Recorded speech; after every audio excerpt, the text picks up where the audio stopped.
భారతదేశంలో ఎప్పుడూ జరగని ఓ కొత్త అధ్యయనానికి మండపేట నియోజకవర్గం వేదిక కానుందని అంటే అవుననే చెప్పాలేమో.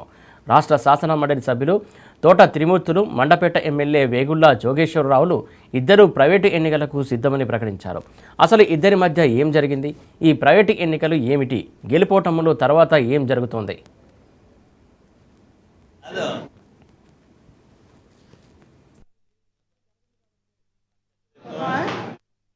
ఇటీవల ఎమ్మెల్యే వేగుళ్ల కేశవరంలో పర్యటించిన సందర్భంలో ఎమ్మెల్సీ తోటపై పలు అవినీతి ఆరోపణలు చేశారు.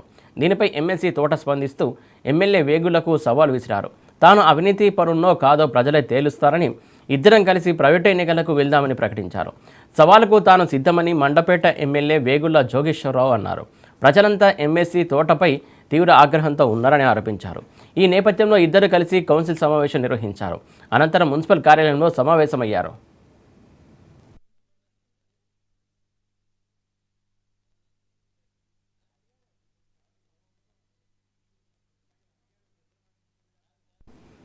ప్రభుత్వానికి ఎన్నికల కమిషన్కు సంబంధం లేకుండా ప్రైవేటు ఎన్నికలు జరుగుతాయి. ఏదో ప్రైవేటు సంస్థ లేదా మీడియా ప్రతినిధులు ఎన్నికల బాధ్యత తీసుకుంటారని ఎమ్మెల్సీ తోట అన్నారు. ప్రైవేటు ఎన్నికలకు పలు నియమాలను తోట విధించారు. వీటిని జీరో బడ్జెట్ ఎన్నికలుగా ఎమ్మెల్సీ తోట అభివర్ణించారు. వీటన్నింటికీ ఎమ్మెల్యే వేగుళ్ల సిద్ధమేనని ప్రకటించారు.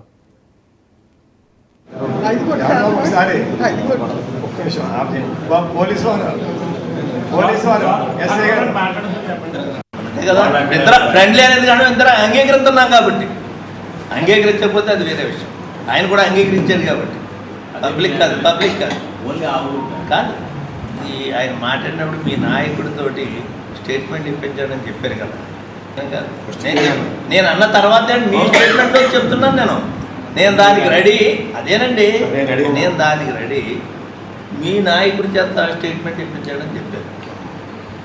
ఓకే, దాని గురించి ఇక్కడ కూర్చుని ఏ విధంగా జరగాలి ఏంటనేటువంటిది ఇక్కడే డాక్యుమెంట్ రాసి వీళ్ళందరే నాయన నేతలు వీళ్ళ ద్వారానే జరిపిస్తున్నాం. వీళ్ళు రాసిస్తే నేను ఆ కాగితం తీసుకెళ్ళి ఈ రకంగా మేము కండిషన్స్గా మాట్లాడుకుని ఒక విలేజ్కి వెళ్తున్నాం. మేము ఈ విలేజ్ రిజల్ట్ని బట్టి రాబోయే రోజుల్లో 2024లో 2 నెలల్లో జరగబోతున్నటువంటి ఎన్నికలకి మేము అన్నాం కాబట్టి మా మాట ప్రకారంగా పార్టీ అధ్యక్షుడిగా మీ మీద ఉండే నమ్మకంతో నేను మాట్లాడాను. మన పార్టీకి సంబంధించినటువంటి వ్యక్తిగా నేను ఓడిపోతే వైసీపీ పార్టీ నుంచి మండపేట నియోజకవర్గంలో పోటీ చేయను అనేటువంటిది మీరు స్టేట్మెంట్ ఇవ్వాలని నేను చెప్తాను. అదే స్టేట్మెంటు ఆయన చంద్రబాబు నాయుడు గారితో ఇప్పించాలని చెప్పారు. అయితే దాన్ని బట్టికెళ్ళి జోగేశ్వరరావు గారు అడిగినట్టు నేను మా పార్టీ అధ్యక్షుడితో సంతకం వేయించి స్టాంప్ వేయించి అవసరమైతేనే ఆయన చేస్తే దీనికి నేను అంగీకరిస్తున్నానని చెప్పేసి మా పార్టీ అధ్యక్షుడి యొక్క అంగీకారం నేను తీసుకున్నాను. నేను 42 గ్రామాలు నియోజకవర్గంలో ఉన్నా ఈ ఒక్క గ్రామం గురించి ఎంత మాట్లాడినా ఆ గ్రామం గురించి ఆయన మాట్లాడారు. అక్కడ వచ్చిన డిస్కషన్ అది. అందుకని చెప్పేసి 42 గ్రామాలకే ఎన్నికలు జరపడం అనేటువంటిది ఒక ప్రైవేట్ ఏజెన్సో లేకపోతే నువ్వో నేను కూర్చుంటే అయ్యేది కాదు. సాధ్యాసాధ్యాలను కూడా దృష్టిలో పెట్టుకుని ఆ గ్రామంలో అవినీతి జరిగిందనేటువంటిది పెద్ద ఎత్తున ఆయన మాట్లాడుకుంటున్నాం కదా. ఇద్దరు ఫ్రెండ్లీ అనేది కానీ ఇద్దరు అంగీకరిస్తున్నాం కాబట్టి, అంగీకరించకపోతే అది వేరే విషయం. ఆయన కూడా అంగీకరించారు కాబట్టి. రాజ్యాంగ సూత్రాలకు విరుద్ధంగా ఉన్నటువంటి ఈ ఎన్నికలు జరుగుతాయా? ఎన్నికలు అధికారులు జరగనిస్తారా? ఎన్నికలప్పుడు శాంతి భద్రతల సమస్యలు తలెత్తితే ఎవరు బాధ్యత వహిస్తారు? కేశవరం ఎన్నికల అభ్యర్థిని నిర్ణయిస్తే మిగతా గ్రామాల ప్రజల పరిస్థితి ఏమిటి? అసలు సీఎం జగన్ తోట నిర్ణయాన్ని సమర్థిస్తారా? సమర్థించి ఆయన కోరుకున్నట్లుగా ఇందుకు తాను సిద్ధమేనని ప్రకటన ఇస్తారా? ఇదే కోవలో టీడీపీ అధినేత చంద్రబాబు నాయుడు వేగుళ్ల సవాల్ను స్వీకరిస్తారా? స్వీకరించి ప్రైవేటు ఎన్నికలకు ఓకే అంటారా?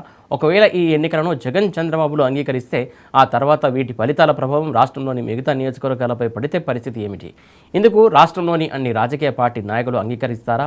ఇలాంటి సందేహాలు ఎన్నెన్నో మీడియాను ప్రజలను వేధిస్తున్నాయి. మున్ముందు ఏం జరుగుతుంది అనేది అంతా వేచి చూడాల్సి ఉంటుంది.